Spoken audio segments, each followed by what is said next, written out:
Welcome back. I just finished episode 21 of Dragon Ball GT, and I'm here to give my thoughts on it, seeing as this is the first time I'm going through the series. So last time, Goku was fighting Rild, who had turned into giant metal, and he was with the planet, and and Pan's storyline was really repetitive, but she had managed to get the Dragon Balls, because Gil had just given them to her. And so now, for some reason, Pan goes over to Goku while he's fighting Rild, and she's like, I got the Dragon Balls, and this allows Rild to be like, oh, I'll go after her, since she can't put up as much of a fight. And then Rild actually encases both Pan and Goku in carbonite and sends them off to Dr. Mu. And so now both Trunks, Pan, and Goku are all stuck in carbonite, and Mu's gonna do experiments on them when I guess at this point he's the Scrappy-Doo of Dragon Ball. Gil shows up to save the day. Yay.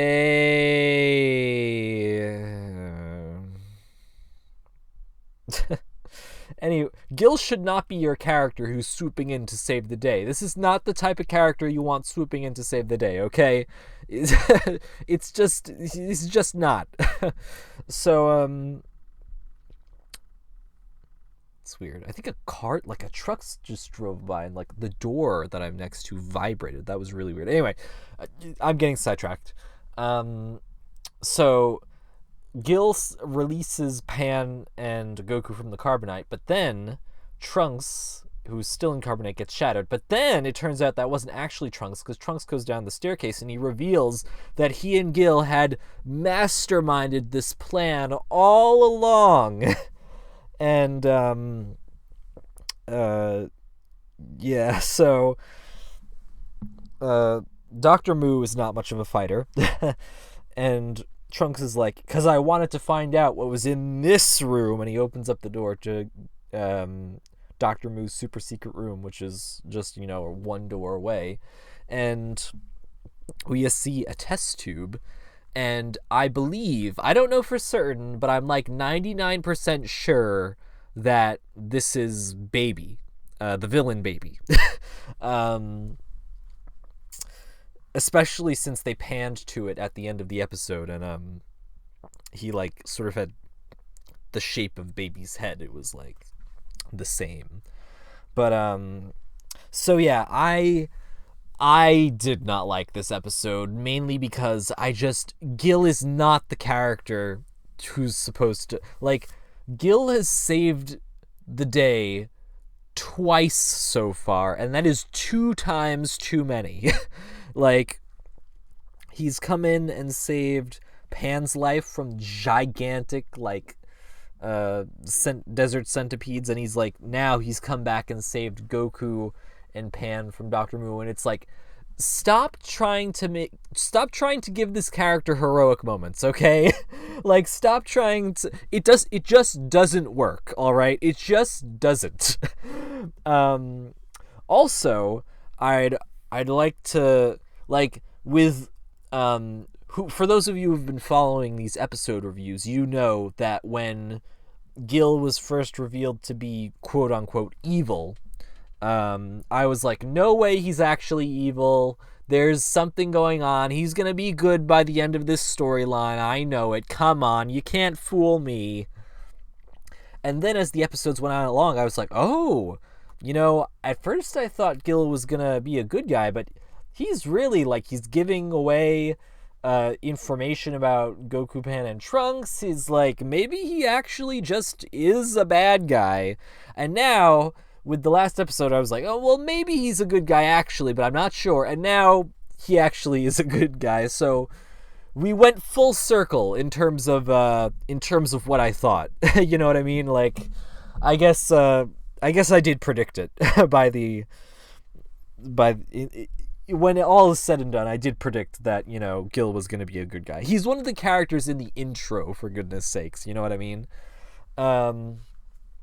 But yeah, that's just my major complaint. Is that, well, first of all, that Pan was stupid enough to go and try and see what Goku was up to. Like, how dumb could you be to try and get involved in that fight? And that was what got them captured, which was like really annoying. And it's more so that Gil came in to save the day. Like, just is what annoys me. You know what I mean? Although this does raise a lot of questions.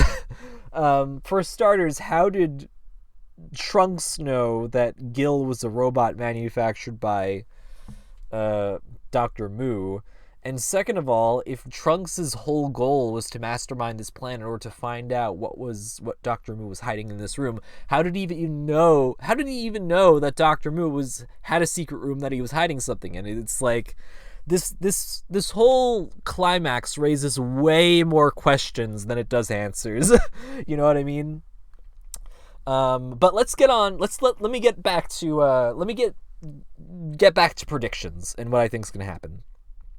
So, basically, unless I'm wrong, which I'd be surprised if I was, the thing that Dr. Mu was hiding in his secret room was Baby, which is, I can't remember Baby's exact backstory. I think it's like something to do with the Saiyans and that he wants revenge or something, but I'm not sure. Well, it's definitely, I think he's like, he has like beef with the Saiyans, but I can't remember. Is it like, I think he's a Tuffle, but like these are just words. We'll find out as we go along. But yeah, Baby. So here's what's interesting.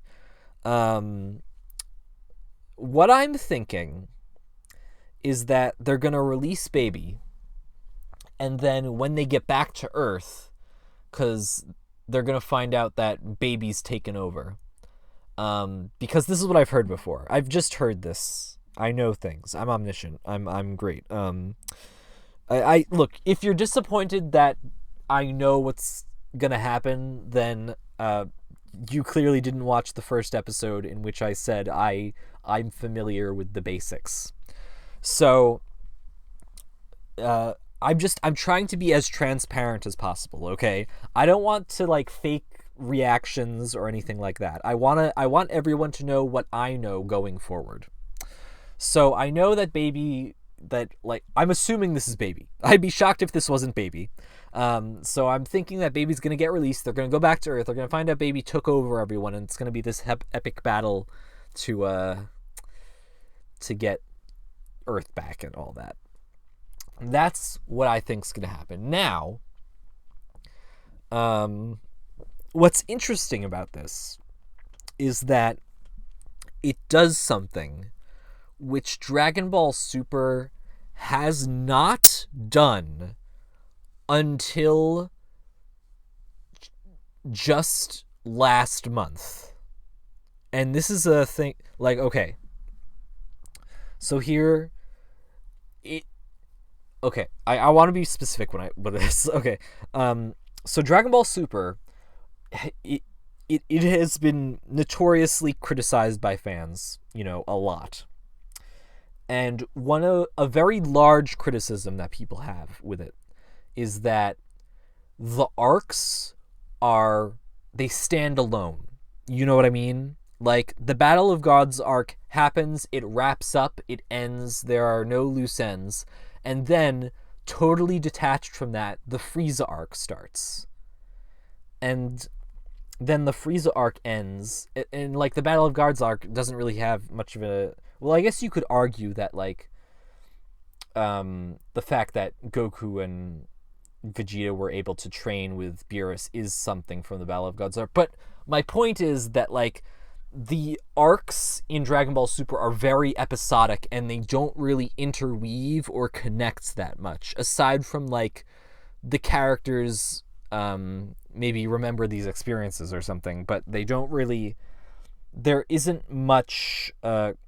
Like, okay, here's an example. So, when in Dragon Ball, in the Pilaf arc, Goku meets Master Roshi, and Master Roshi says, I want to train you, and Goku's like, okay, we'll meet up when I'm done collecting Dragon Balls. And bam! That right there is the seeds being sown for the next arc that happens once they're done with this one. And then at the end of the Pilaf arc, where the Dragon Balls go off, Goku is sad that he needs to wait in order to get his grandpa's Dragon Ball back. And again, that is the seeds for the arc after the next one being sown. Because we know now that once this arc's wrapped up, Goku's going to go train with Master Roshi. Once the time comes, he's going to go look for his grandpa's Dragon Ball. And there's things like that with like connective tissue. And here's another example. The Saiyan arc. The Saiyan arc basically leads directly into the Frieza saga. It's like, it's just one story that continues on. It's not these detached arcs. And Dragon Ball Super doesn't really do this. A lot of the arcs are very, very standalone. And it's only last month, well, as of the date that I'm recording this, which is January of 2021,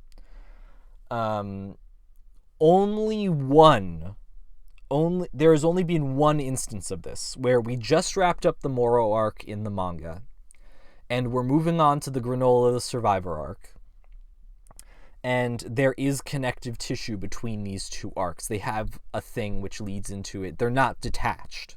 And this is the first time Dragon Ball Super is doing something like this. But with GT, they seem to be what I was impressed by when I watched this episode. As much as I don't like the episode, I was surprised that they are doing this right off the bat, like right away. They are doing a I'm assuming they're gonna wrap up the Black Star Dragon Balls, and this is Baby being seeded in this arc, and he's gonna come back for his own arc, which is gonna be up next. And I did not expect this. I thought Baby was just, like, in my mind, I just thought Baby was gonna be a villain which randomly showed up when they got back to Earth. And I was wrong. There's cause and events and like stuff happening here which connects things and makes it much more of a ongoing story as opposed to these detached arcs. And if they continue with stuff like this, then I don't know, you guys. I might wind up having way more appreciation for Dragon Ball GT than I do for Dragon Ball Super. And that's not me saying that I necessarily will like GT more than Super by the end of my run-through of the show. But right off the bat, they're doing something which fans for Super has been brought up a lot, and we've wanted for a long time, and it's right here in GT. Like, this is something they got right that Super didn't right off the bat.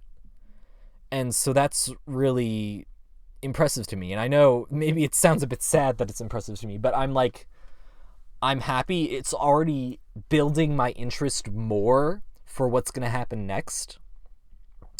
And it's just, there's something in my eye. Hang on. Okay, it's out of my eye. I mean, I don't know if it's out of my eye because I just rubbed my eye, but we'll see what happens. Well, you won't see what happens because this is all on audio. Maybe I won't see what happens either because my eye will just get infected and it'll be blind in one eye forever. Anyway, but that's something I like, because I was not expecting a Baby reveal at the end of this episode. I was just like, okay, we're going to wrap up the Mu arc and then we're going to maybe find the Dragon Balls and we'll go home and all that. But no, they're like creating, like, it's really like, I know I'm probably overreacting and talking about this way too much, but it's like, I don't want people to think that I don't appreciate something like this. Like, this is something which I've really wanted in Dragon Ball Super for the entirety of its run. And now here we have GT who's doing it right off the bat, which I think is fantastic. Again, though, it doesn't, like, it doesn't make the episode that great, because, like, I still can't stand the fact that Gil was the one who came in to save the day. But if nothing else, then I hope the takeaway is that, you know, this interweaving of arcs pays off. But that's all I have for now. I hope you enjoyed. If you like this rambly sort of review, then I have done I'm currently watching through Dragon Ball GT for the first time, and I'm doing episode by episode reviews, so it's a video per episode. So check out the rest of those if you like, and stay tuned to see what I do next. We're just going through the series. I'm talking without a purpose here, but I'll see you next time, and I hope you have a lovely day.